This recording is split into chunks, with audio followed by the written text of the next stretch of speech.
Bonjour à toutes et à tous. Bienvenue à ce webinaire prévention d'adhésion mutuelle sur le thème « Écoute ton corps, il a des choses à te dire ».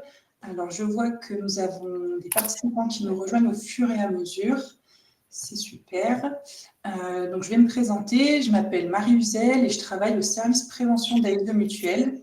Ce webinaire est proposé dans le cadre du service Prévaésio, qui toute l'année vous donne accès à des actions à distance ou en présentiel depuis votre espace adhérent dans la rubrique Prévaésio ou sur l'agenda du site ensemble.aesio.fr. Pour le bon déroulement de ce webinaire, je vous invite à utiliser l'onglet de chat en bas à droite de votre écran si vous souhaitez interagir ou poser des questions. Je vois que la plupart d'entre vous l'ont déjà trouvé. Bonjour à tous. Et sans plus tarder, je vais vous laisser maintenant avec Fabienne Henry qui va vous accompagner pendant l'heure qui vient. C'est à vous, Fabienne. Bonjour à toutes, bonjour à tous. Je m'appelle Fabienne Henry, je suis coach en développement personnel, spécialisée dans l'accompagnement vers un mieux-être global et qu'à travers mes formations, les séances, les ateliers que j'anime, j'aide chaque personne à mieux se connaître, à prévenir les déséquilibres du quotidien pour retrouver une harmonie durable entre le corps et l'esprit. En fait, je suis coach en développement personnel, mais aussi conseillère en images, coach consultante et conférencière. J'ai le plaisir aujourd'hui d'animer cette conférence sur le thème d'écoute ton corps. Il a des choses à te dire. C'est une conférence que j'affectionne tout particulièrement puisqu'elle fait suite à une formation que j'ai suivie avec Lise Bourbeau, que certains connaissent peut-être. Donc, Lise Bourbeau, c'est une dame qui a maintenant un âge un peu plus avancé, qui, depuis plus de 35 ans, fait du développement personnel, s'est intéressée aux blessures de l'âme et également au langage du corps. Donc, vous trouverez effectivement... Ah, je ne vous vois plus, je ne vois plus rien.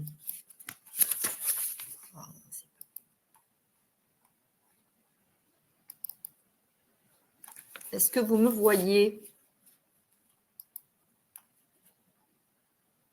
Aujourd'hui, on est ennuyé. On est ennuyé avec la technologie.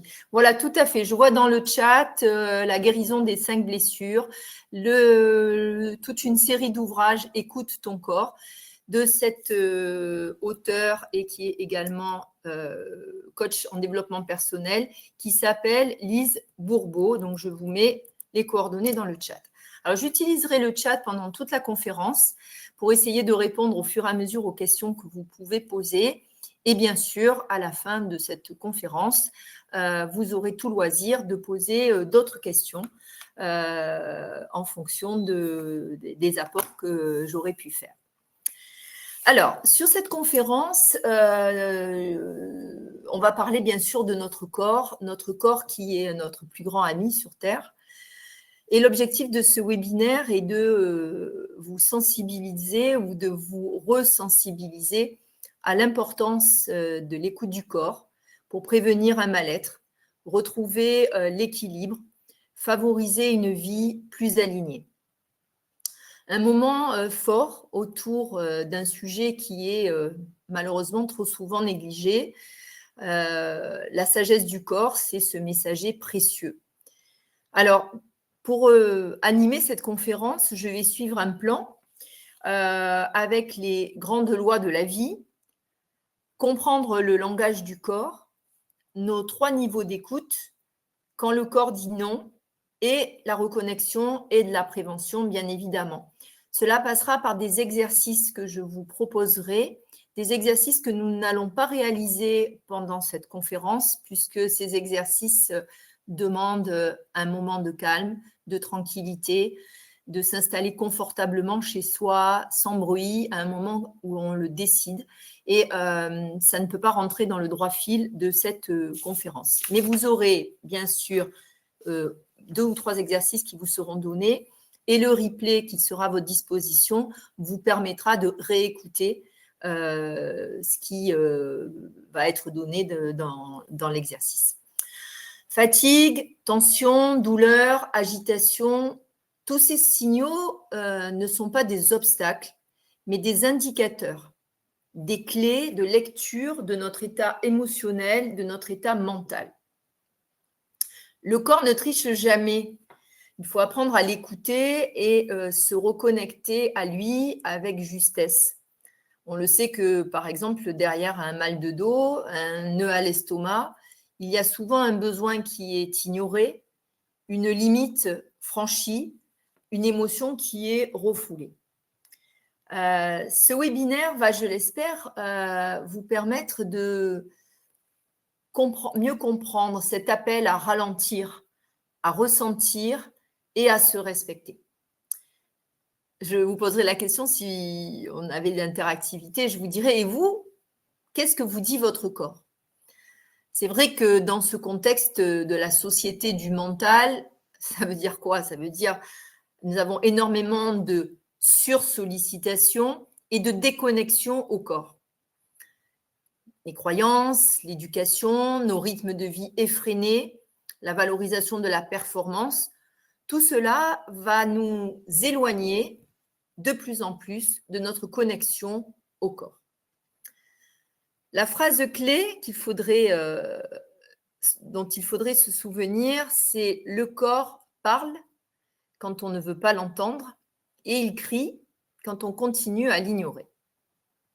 Alors, la première mise en condition serait de faire un exercice de respiration, un exercice de recentrage pour calmer l'esprit, réduire le stress, revenir au moment présent. Alors, cette conférence a lieu en plein mois d'août, une période normalement estivale, de vacances. Ça peut être aussi un moment où on se sent plus isolé. Il n'y a pas d'activités qui sont organisées dans la commune. Les enfants sont en vacances loin. Ou alors, on vient de passer quelques jours justement avec une tribu et on sent une certaine fatigue s'installer. Donc, cette mise en condition pour revenir au moment présent pourrait se dérouler de la sorte. C'est-à-dire que je vais m'asseoir confortablement, le dos droit, les pieds bien à plat au sol, fermer les yeux si c'est possible, inspirer pendant 3 secondes, retenir son souffle pendant 6 secondes, expirer lentement par la bouche pendant 9 secondes et répéter ce cycle 3 fois. Ça permet cette phrase d'ancrage aussi qui peut également être verbalisée. Ici et maintenant, tout va bien et je suis présente. Donc, je vous relis l'exercice et vous le trouverez dans le replay et je vous engage à le faire dès ce soir, par exemple, ou dans l'après-midi, lors d'un moment calme.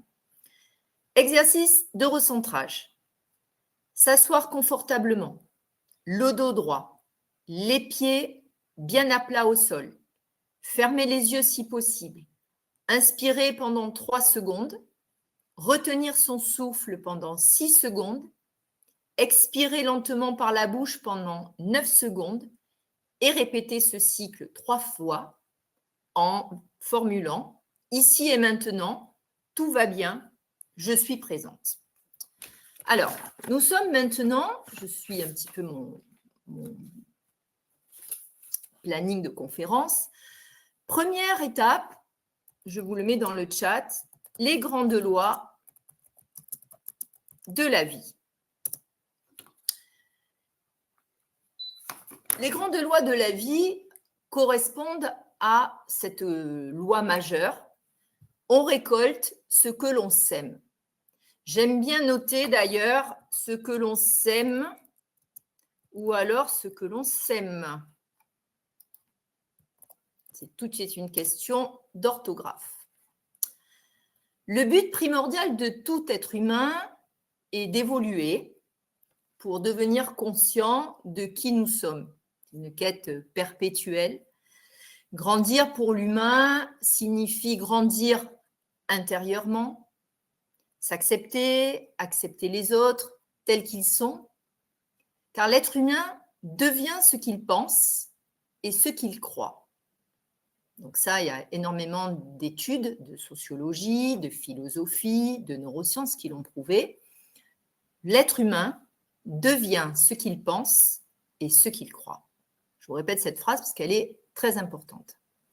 L'amour, la conscience, la responsabilité sont donc les moyens par excellence pour parvenir à manifester cette intelligence dans notre vie.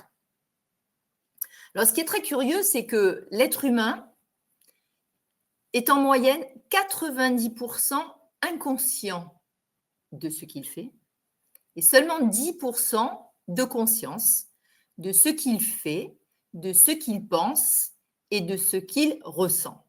Donc, je pense que ça vous surprend. Hein, je ne me suis pas trompée, j'ai bien dit 90% d'inconscient et 10% seulement de conscience. La partie du mental qui est appelée subconscient affecte directement la région du plexus solaire, c'est-à-dire c'est la région qui est située entre le nombril et la zone du cœur. Le subconscient peut enregistrer jusqu'à 10 000 messages par jour pour une personne active. Et ça, c'est une partie qui ne résonne pas. C'est une grande force en soi. Ce que l'on ressent dans son corps est plus important que ce que l'on pense. Alors, considérer son corps comme son plus grand ami, comme un guide sur la Terre, c'est donc réapprendre à le respecter, à l'honorer, à l'accepter et à l'aimer comme il se doit. J'allais dire, notre seule responsabilité sur Terre, c'est notre propre évolution. Donc, en d'autres termes, notre capacité à faire des choix, à prendre des décisions et en à assumer les conséquences. D'où cette phrase qu'on connaît bien, hein, ce vieil adage, on récolte ce que l'on sème. C'est la loi de cause à effet. Hein. Je vous parlais des grandes lois du monde, donc on récolte ce que l'on sème, mais il y a aussi cette loi de cause à effet qui correspond à la même loi d'action-réaction. C'est ce qu'on appelle aussi la loi du karma, la loi du boomerang. Hein, tout ce qu'on va lancer dans l'univers va revenir automatiquement au même degré, et refuser d'y croire, c'est en quelque sorte nier l'existence de cette loi de la gravité. Hein, la loi de cause à effet est une loi qui est irréversible. Et si on veut en modifier les effets, eh bien, on en modifie la cause, tout simplement. Donc, de ce fait, qu'est-ce que nous avons envie de faire? Nous avons envie de semer ce qui est bénéfique pour nous grâce à nos pensées, grâce à nos sentiments, grâce à nos paroles, grâce à nos actions. Pour cela, il est nécessaire de couper comme des liens invisibles. Alors, ces liens invisibles, qu'est-ce que ça serait? Eh bien, ça serait des remords, des regrets, des rancunes, enfouis tout au fond de nous et qui nous empêchent en fait d'être en harmonie. Ce que l'on sait, c'est que de la naissance à 7 ans, l'instinct de l'enfant se révèle et l'enfant, il ne raisonne pas. Il accepte les choses telles qu'elles lui sont présentées. Lorsque nous devenons adultes, nous commençons, on dit que c'est l'âge de raison, puisque nous commençons effectivement à partir de 7 ans, l'enfant commence à comprendre les choses et commence à raisonner. Alors, lorsque nous avons ce manque d'énergie, cette fatigue qui s'installe dans le corps, eh bien, c'est tout simplement un signal de la superconscience qui, par l'intermédiaire du corps, va nous avertir qu'en ce moment, la manière dont on agit, la manière dont on pense, la manière dont on vit n'est pas une façon qui est bénéfique pour nous. Donc, on se rend compte que c'est extraordinaire parce que par l'intermédiaire de ce corps, c'est comme un voyant, hein, comme les voyants qu'on peut avoir dans une voiture, qui vont commencer à s'éclairer pour nous dire « Attention, tu n'agis pas comme il faut, tu ne penses pas comme il faudrait, tu ne vis pas ce qu'il faudrait. » Alors, pour mieux expliquer ça, c'est-à-dire que peut-être que nous voulons faire agir d'une certaine manière et que nous n'agissons pas comme nous le souhaitons. C'est-à-dire, par exemple, on dit oui à quelqu'un, mais en fait, on n'a pas envie d'y aller. On a des pensées qui sont négatives ou toxiques. Ah, je ne vais pas y arriver, je suis nulle, au lieu de s'encourager et de regarder les points positifs. Je ne vis pas dans un espace de vie qui me plaît. Je dois mettre des choses en action. Voilà, donc le corps va m'avertir à ce moment-là que je n'agis pas, je ne pense pas ou que je ne vis pas d'une façon qui est bénéfique pour moi. Alors, je vois que dans le chat, pour l'instant, personne ne pose de questions. Est-ce que vous avez déjà des questions sur ces grandes lois de la vie, de la physique? Pas de questions, apparemment. Alors, nous allons passer au deuxième volet, qui est comprendre, je vous le mets dans le chat, comprendre le langage du corps. Parce que parfois, on n'a pas tout à fait le bon décodeur. Le corps n'est pas un simple véhicule. C'est comme un capteur, comme un messager, comme une autre forme d'intelligence. Alors en fait, il envoie en permanence des signaux qui sont subtils ou qui sont intenses pour nous informer de nos besoins ou de nos déséquilibres, notamment des besoins qui ne sont pas respectés, qui ne sont pas assouvis. Ces signaux, souvent, ils sont banalisés, ou ils sont ignorés, ou ils sont minimisés. Alors, parlant de signaux, ça peut être des douleurs, des tensions, de la fatigue. Le problème, c'est que quand nous n'écoutons pas ces signaux, ils vont s'intensifier jusqu'à nous forcer à une prise de conscience. Par exemple, une crise, une maladie. C'est-à-dire que nous n'avons pas su écouter à temps et à ce moment-là, le corps va parler. Voilà, alors je lis dans le chat, effectivement, des soucis de dos, arthrose, diabète, fibromyalgie, etc. Le corps va parler. Alors, les types de signaux corporels, effectivement, qui vont exprimer ce lien entre le corps et les émotions, vous avez, d'une manière précise, la colère qui va affecter le foie, le stress qui va affecter l'estomac, la tristesse qui va affecter des sensations au niveau de la poitrine, par exemple. Alors, vous avez un ouvrage qui est très intéressant, dont je vais faire référence, qui s'appelle « Le langage émotionnel du corps », décoder et résoudre les conflits psycho-émotionnels, de Roger, je note ça, de Roger Fiametti. Très intéressant. Donc, à travers cet ouvrage, vous pouvez voir vraiment les liens entre les émotions refoulées, les manifestations physiques. Voilà, vous avez par exemple l'exemple que tout le monde connaît d'illustration de mal au dos comme un fardeau symbolique. Alors, je vais vous redonner tous les centres en fait du corps, où effectivement les signaux peuvent se porter. Le premier centre est le centre coccygien, au niveau du coccyx, c'est-à-dire à la base de la colonne vertébrale. Et bien évidemment, un blocage d'énergie à cet endroit peut provoquer de multiples douleurs. Vous avez un deuxième centre qui est situé entre le pubis et le nombril. Vous en avez un troisième qui est au niveau du plexus, qui est le centre solaire entre le nombril et le cœur, et qui va poser des problèmes, par exemple, au niveau du système digestif. Vous en avez un quatrième qui est le centre cardiaque, le cinquième qui est le centre laryngé, qui peut par exemple affecter la thyroïde ou le métabolisme sur le contrôle musculaire, et le sixième qui est le frontal, et le septième qui est le coronaire. Donc vous voyez que pour comprendre ce langage du corps, il faut connaître, j'allais dire, tous les points où les douleurs vont pouvoir se positionner. Alors, pour pouvoir écouter son corps, il faut en connaître les niveaux d'écoute. Alors, nous allons parler de ces 3 niveaux d'écoute du corps. C'est ce qu'on va appeler la somatisation, c'est-à-dire que le corps va exprimer ce que l'on va taire émotionnellement.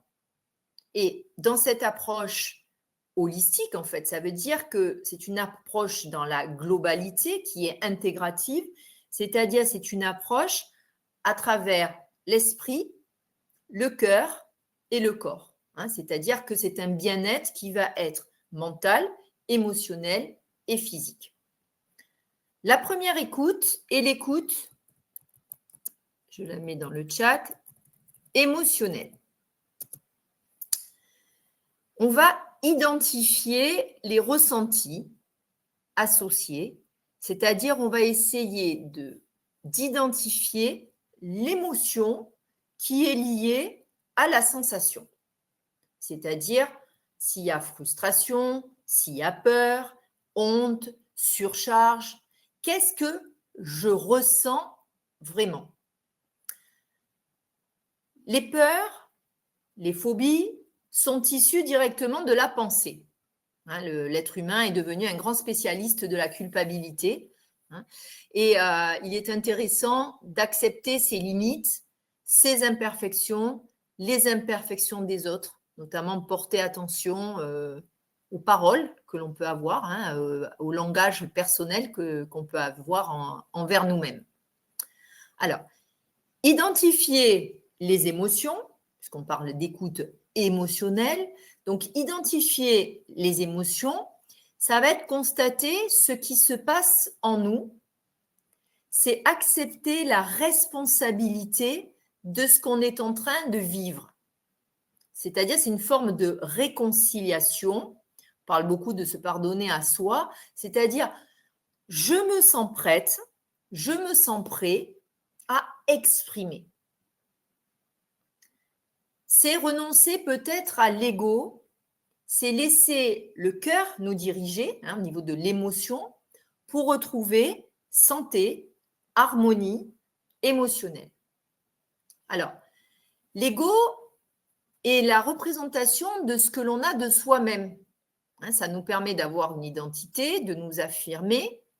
Mais si l'ego est enflé, qu'il est trop présent, ça va se transformer en arrogance, en besoin de contrôle, d'une peur d'être vulnérable. Donc, on peut parler plutôt d'égoïsme, un bon égoïsme, c'est-à-dire qui va être de l'autopréservation, de l'affirmation de soi. C'est un égoïsme qui est sain pour prendre soin de soi, faire de soi sa priorité, oui, s'occuper de soi avant de s'occuper des autres. C'est un acte de respect envers soi-même. Se mettre en priorité, s'affirmer, de ce fait faire des choix alignés, c'est un acte de fidélité envers soi-même. C'est très constructif et non pas destructeur. Alors là, je fais référence à d'autres conférences que j'ai animées avec Aesio, que vous trouverez en replay sur ces sujets-là, d'affirmation de soi, de prendre soin de soi. C'est des conférences qui ont été menées ces derniers mois sur ces sujets qui sont très intéressants et qui sont dans le droit fil, effectivement, de la conférence d'aujourd'hui. Alors, les besoins du corps émotionnel, c'est la créativité, créer sa vie, on va dire une beauté énergisante, l'affection qu'on va donner, celle qu'on reçoit, c'est ça qui nous affecte.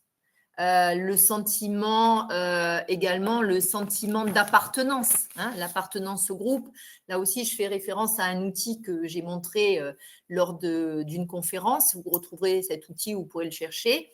C'est la pyramide de Maslow. Et dans cette pyramide, justement, on montre quels sont nos besoins fondamentaux, c'est-à-dire les besoins vitaux, boire, manger, dormir, le besoin de sécurité, le besoin d'appartenance, de lien social, le besoin de se réaliser, le besoin de sécurité, d'estime de soi.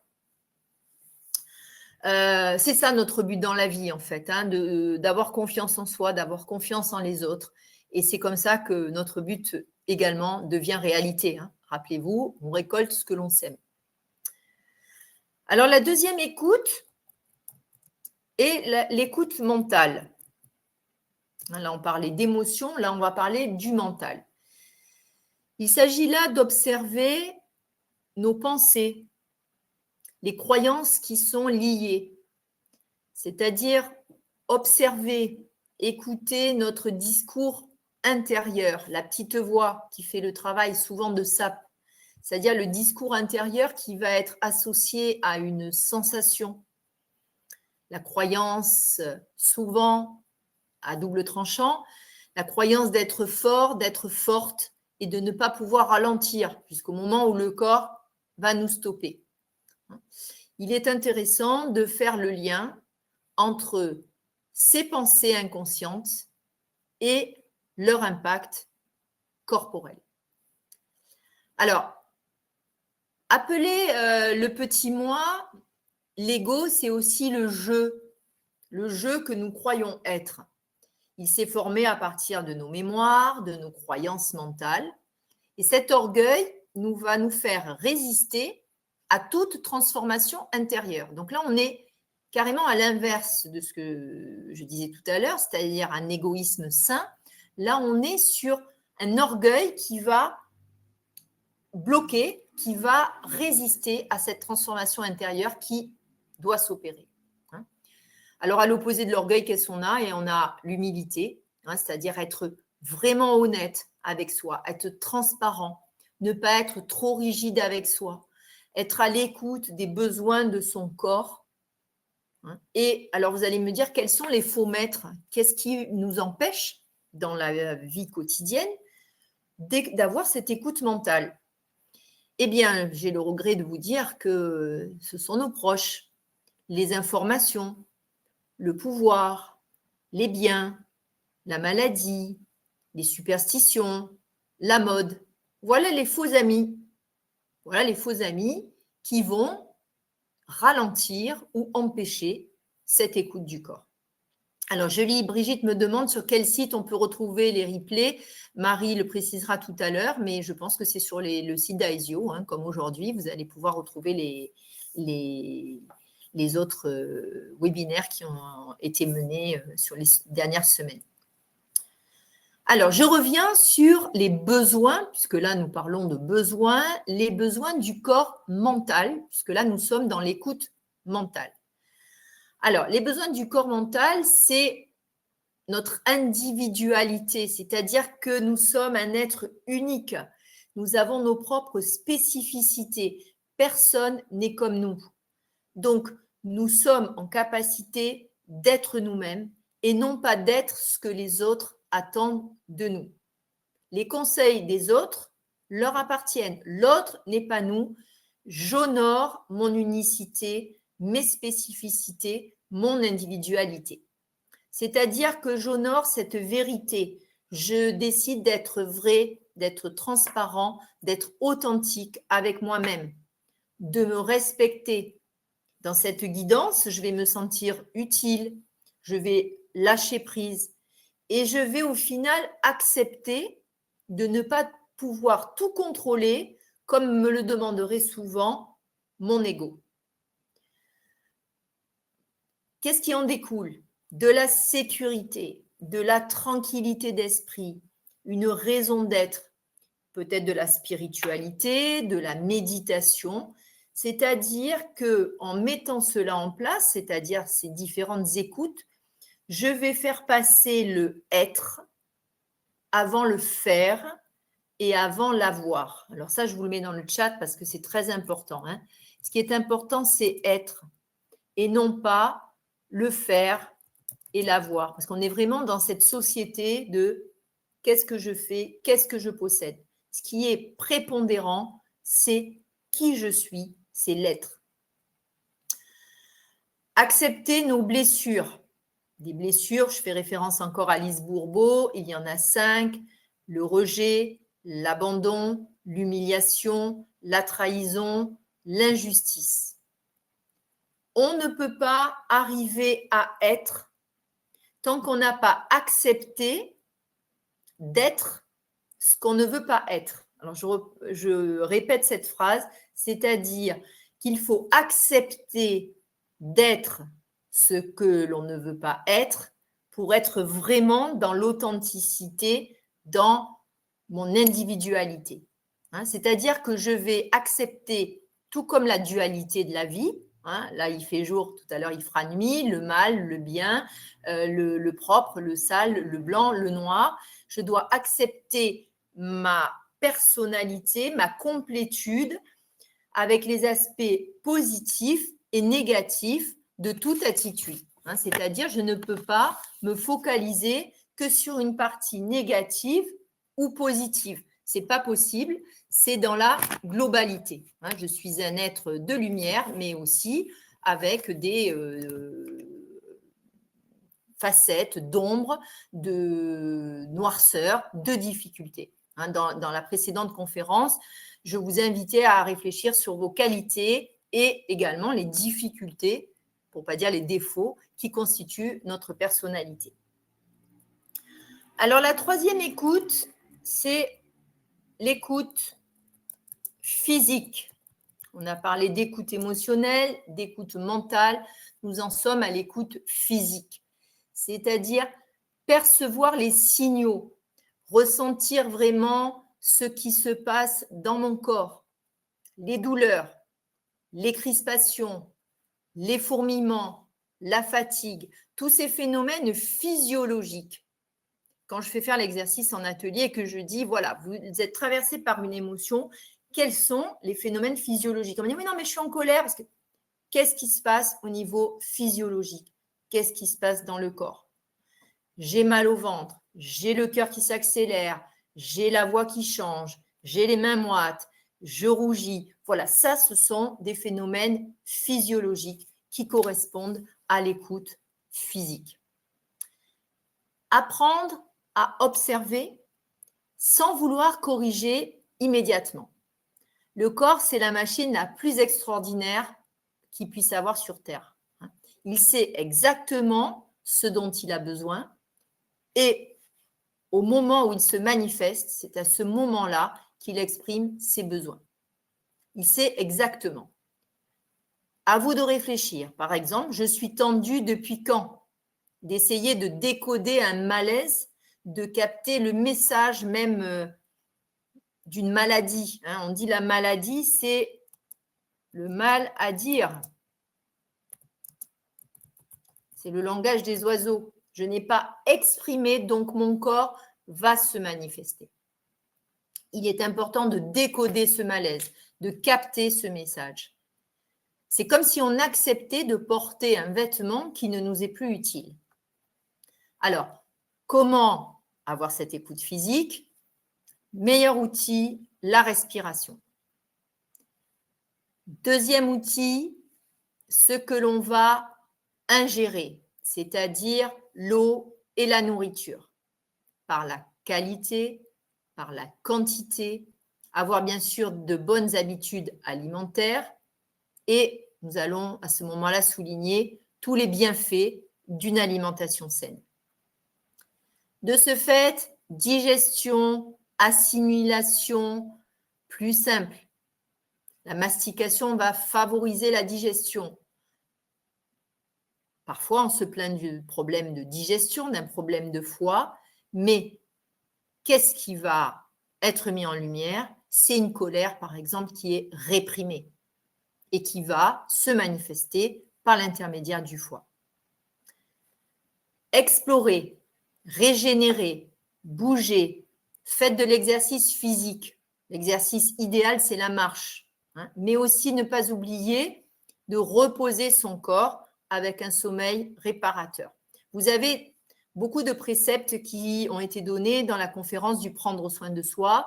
Donc, prendre soin de soi, c'est justement s'accorder du temps, des moments où je me traite en priorité et j'écoute mon corps, qui est mon meilleur ami et qui va me donner les clés des besoins auxquels je dois répondre en ce moment.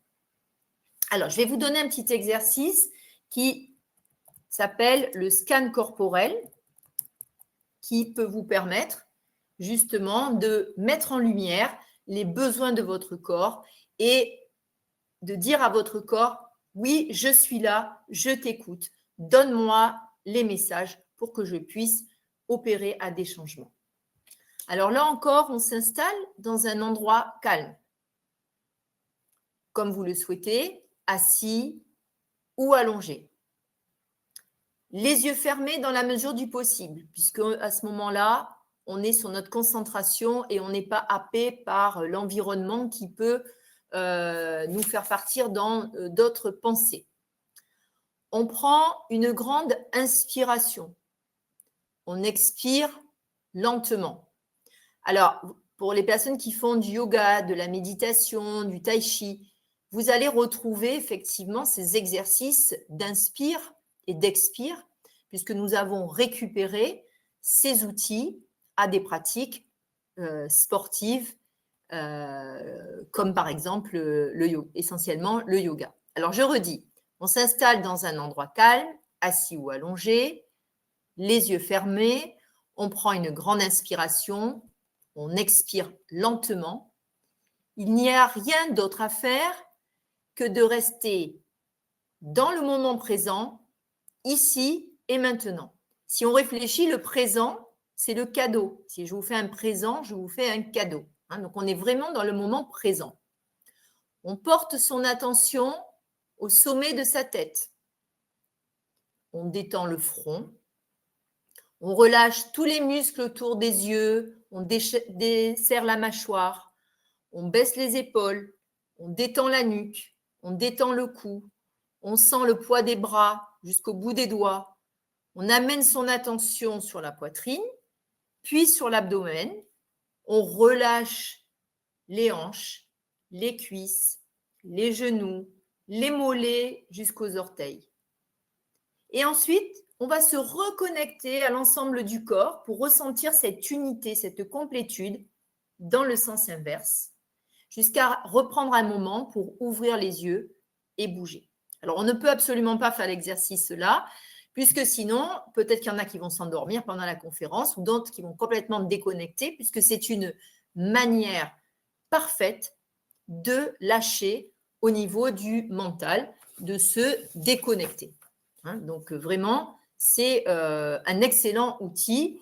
Voilà, moi, j'ai fait un cours de Pilates ce matin et la dernière partie du cours, c'était cet exercice de méditation profonde pour également remercier son corps et pour se reconnecter complètement dans cette complexité du corps humain, dans cette finitude. Alors, peut-être que ce scan corporel va vous permettre, alors je lis le chat, on entend souvent parler de l'enfant intérieur, de quoi parle-t-on? Alors là, on n'est pas sur le sujet de la conférence. C'est-à-dire quand on dit qu'on est à l'écoute de l'enfant intérieur, on va être sur peut-être identifier nos blessures d'enfance qui vont avoir des répercussions sur nos choix. On est sur un autre sujet que celui de l'écoute du corps. On est sur un autre sujet de développement personnel, sur une meilleure connaissance de soi et sur les thèmes de l'estime de soi, la confiance en soi et l'affirmation de soi. Donc, je vous renvoie encore à une précédente conférence sur ce sujet-là où j'ai évoqué effectivement l'écoute de l'enfant intérieur. Là, on est vraiment sur l'écoute du corps. Par exemple, j'ai mal au genou peut révéler qu'on est trop inflexible, entêté, ou une douleur dans la bouche, difficulté à accepter une nouvelle. Les dents, on parle de prise de décision. La fièvre, on parle de colère intérieure. Les jambes, difficulté d'aller de l'avant. La gorge, pour parler, pour accepter. L'intestin, un blocage. Les reins, de la frustration. Les seins, de l'insécurité. Donc, on a vraiment un lien entre l'endroit où on a la difficulté de la douleur et la signification. Alors, Corinne me dit l'oreille. L'oreille, c'est souvent je ne veux pas entendre ou j'ai entendu quelque chose qui m'a heurté, qui m'a dérangé. Hein, alors là, on est sur l'écoute, mais l'écoute de l'autre, hein, d'une parole, de phrase assassine, toxique, peut-être qui a été dit. Bien évidemment, cela arrive dans un second temps parce qu'on peut basiquement avoir un problème au genou parce qu'on a fait une randonnée et qu'on s'est blessé. Hein, tout n'a pas une signification liée à une explication d'un trouble lié au mental et à l'émotionnel. Alors, le dernier, c'est quand le corps dit non. Voilà, quand le corps dit non. C'est bien que le corps dise non parce que nous, souvent, on n'arrive pas à dire non. C'est-à-dire que ça relève de l'affirmation de soi, de la difficulté à dire non. Peut-être qu'à ce moment-là, on dit oui parce qu'on a peur, toujours et encore la peur de ne pas être assez aimé, assez apprécié.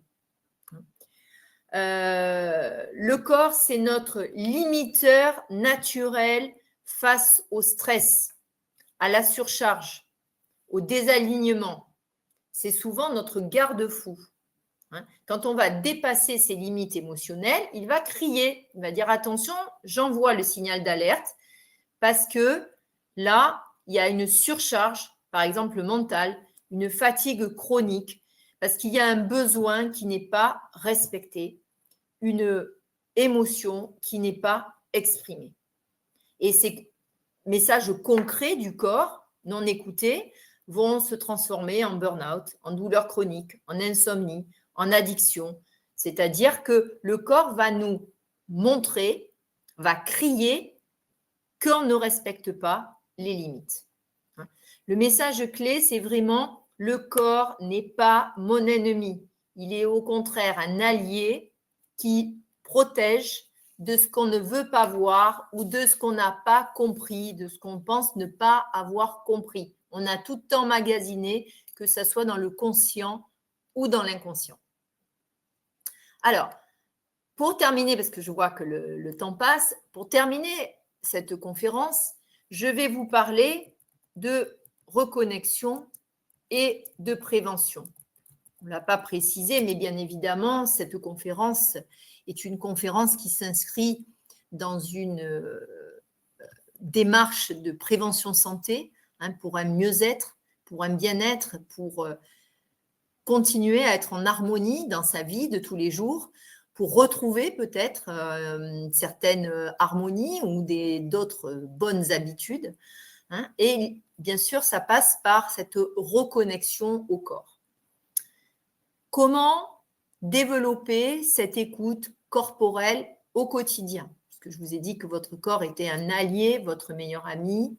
Eh bien, ça va vous paraître d'une simplicité, d'une banalité, mais respirez en conscience quelques minutes par jour. Puisqu'on se rend compte qu'on ne respire pas profondément. Le souffle, c'est la vie. Hein. Quand on dit il a rendu son dernier souffle, c'est effectivement le problème de la respiration. C'est-à-dire, nous ne respirons pas à plein poumon.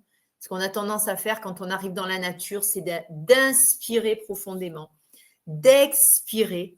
Hein, et c'est ça qui va déjà dire au corps, je suis à ton écoute.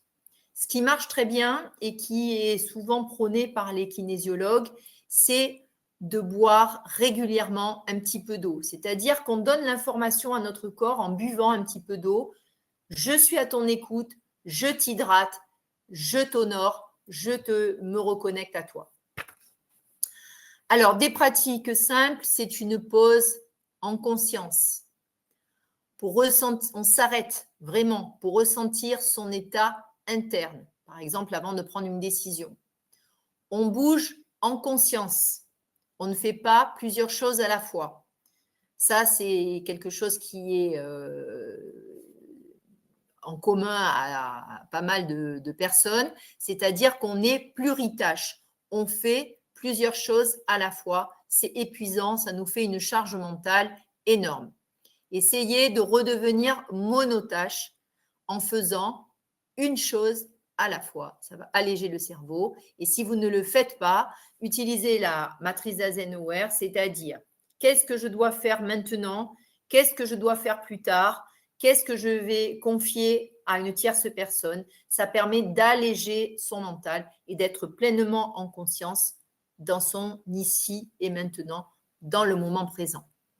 Donc, bouger en conscience, des mouvements doux comme une marche lente ou le yoga. Accepter ce que l'on ressent sans jugement, ni recherche immédiate de performance. C'est-à-dire, je donne de l'espace à mes ressentis sans forcément avoir besoin de comprendre tout de suite.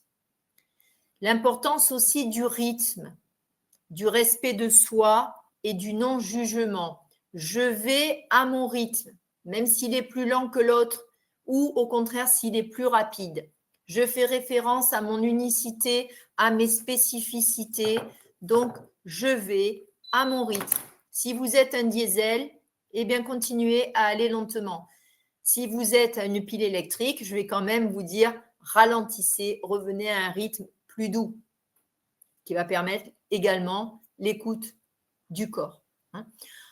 Ensuite, effectivement, le respect de soi. On se respecte en écoutant son corps. Le premier respect, il passe aussi par la communication respectueuse, la manière dont je me parle, la manière dont je prends soin de moi et surtout le non-jugement. Arrêtez de se traiter avec des mots négatifs, arrêtez de regarder le mauvais côté des choses, se traiter comme sa meilleure amie, comme son meilleur ami, avec beaucoup de bienveillance. Vous pouvez, quand vous voulez vous reconnecter à ce corps, écrire un message que le corps essaye de vous transmettre en ce moment. Vous l'écrivez en un mot, vous l'écrivez en une phrase, sans filtre. Vous écrivez ce qui vous vient, les ressentis vraiment que vous avez d'une manière basique, primaire. Dans les petits rituels préventifs, demandez à son corps chaque matin comment il va et de s'autoriser à ralentir dès les premiers signes de surcharge. Je vois dans l'accompagnement que je fais auprès des personnes seniors, souvent on me dit « mais oui, mais je vais moins vite, ça j'arrive plus à le faire ». C'est normal. Le temps passe et donnez à votre corps son rythme, répondez à ses besoins, ne cherchez pas à vous challenger et à avoir les mêmes performances qu'avant. Ce n'est pas la peine, on n'a rien à prouver. Ce qu'on veut, c'est continuer une vie harmonieuse dans la durée. Le corps va parler avant que l'esprit comprenne. Donc, l'écoute corporelle est vraiment un chemin de prévention, d'alignement et de bienveillance envers soi-même. Plus vous allez écouter votre corps et moins il aura besoin de s'exprimer pour se faire entendre. En fait, ce qui se passe, c'est que l'intellect craint de perdre son rôle de dominateur.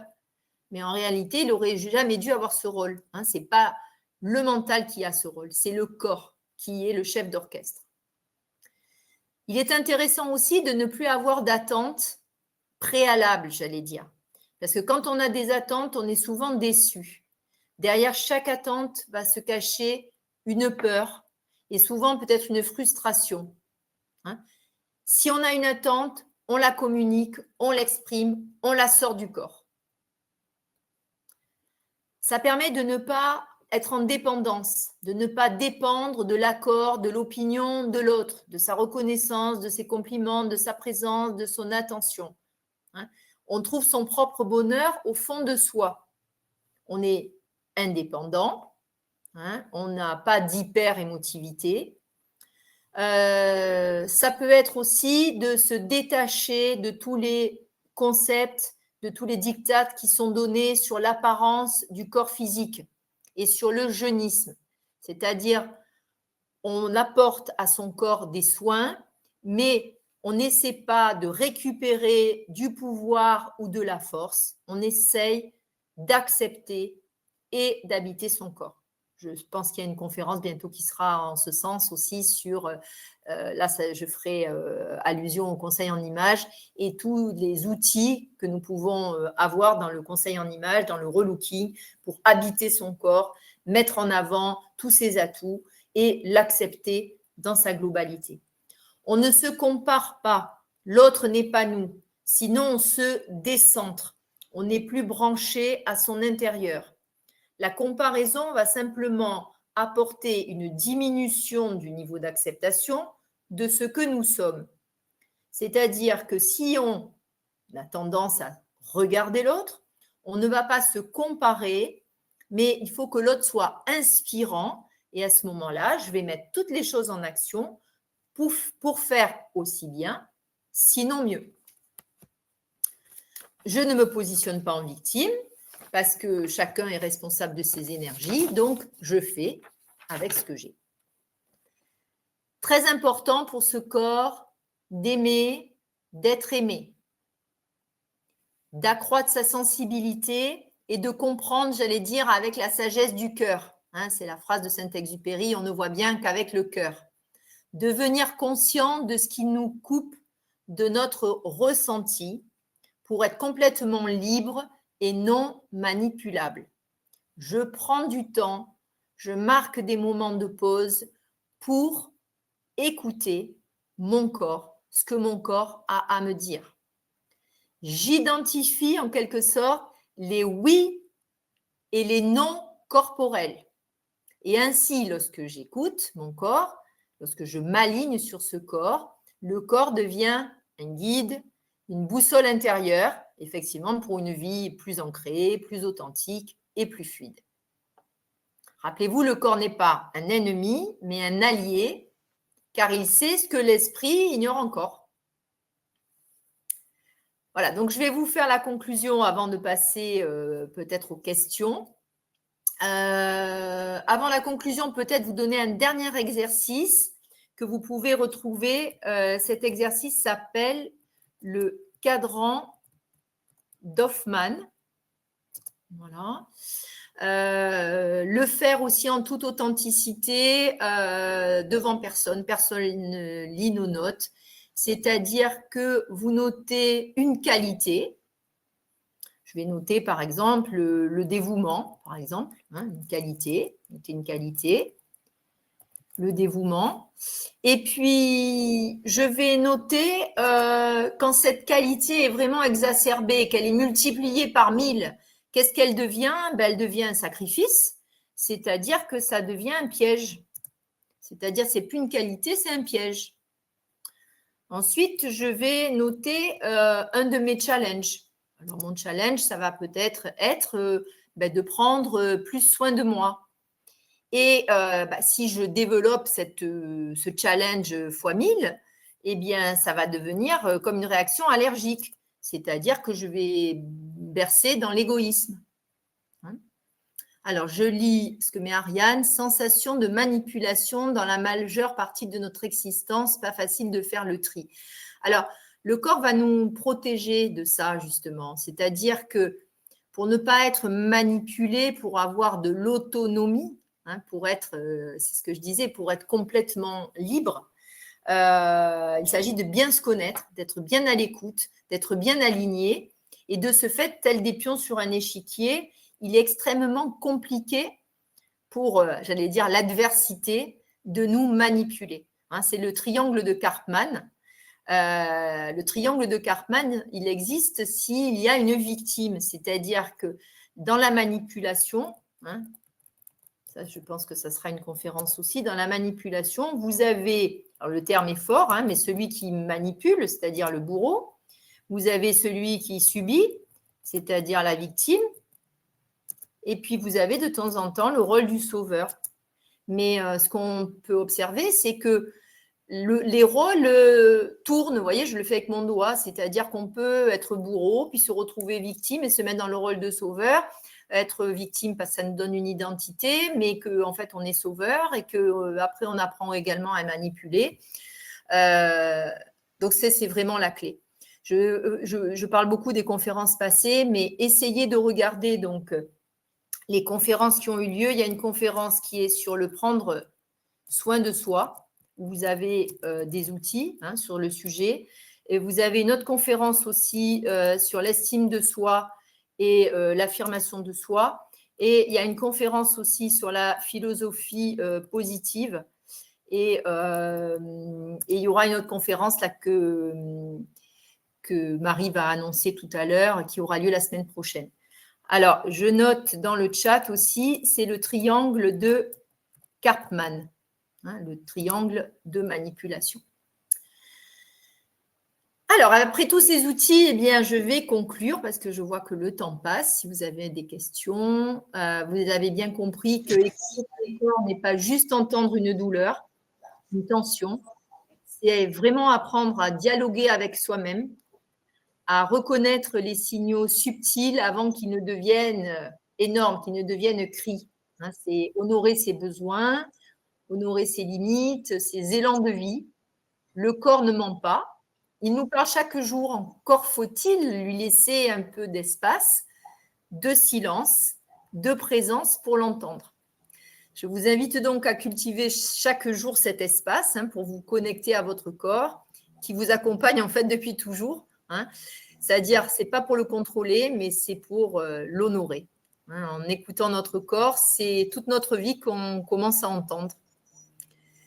Voilà, je vous remercie pour votre écoute active, bienveillante, dynamique, pour les personnes qui ont interagi dans le chat et bien sûr à toute l'équipe d'Aesio qui m'a permis d'animer cette conférence auprès de vous. Voilà, je laisse la main à Marie. Merci Fabienne, merci pour toutes ces informations et les conseils pratiques très enrichissants. J'espère que ce webinaire vous a plu. Sur un des derniers conseils, on a eu beaucoup la notion de stress. Alors, si vous êtes intéressé pour aller un peu plus loin et faire le point individuellement, nous proposons des bilans téléphoniques sur le stress. Alors, le mois de septembre est complet. Je vous partage néanmoins les prochaines disponibilités qui sont du coup au niveau du mois d'octobre à partir du 17. Donc, ça sera du coup un message qui va s'apparaître pour vous et que vous cliquez si ça vous intéresse. À la suite de ce webinaire, donc j'ai déjà répondu à plusieurs fois dans le chat, mais vous allez recevoir 2 emails. Le premier, donc ce sera une enquête de satisfaction. Donc je vous remercie par avance de la compléter. C'est anonyme et cela nous permet de toujours améliorer nos actions. Et le second sera pour accéder au replay. Je vois que c'était une demande forte du coup de pouvoir voir les replays. Donc si vous souhaitez revoir l'intervention et notamment la prochaine conférence dont parlait Fabienne, si vous souhaitez vous y inscrire, vous la retrouvez dans votre espace adhérent, donc dans la rubrique des services Préva-Aesio ou sur le site ensemble.aesio.fr. Donc dans l'agenda, il y a tous les événements que vous pouvez retrouver. Et pour finir, un grand merci encore Fabienne pour votre intervention de qualité. Merci à tous les participants. Je vous souhaite à toutes et à tous une belle journée et puis encore un bel été à venir. Merci à tous. Merci Marie pour l'accompagnement dans ce webinaire et à bientôt. Bonne fin de journée à tous. Au revoir.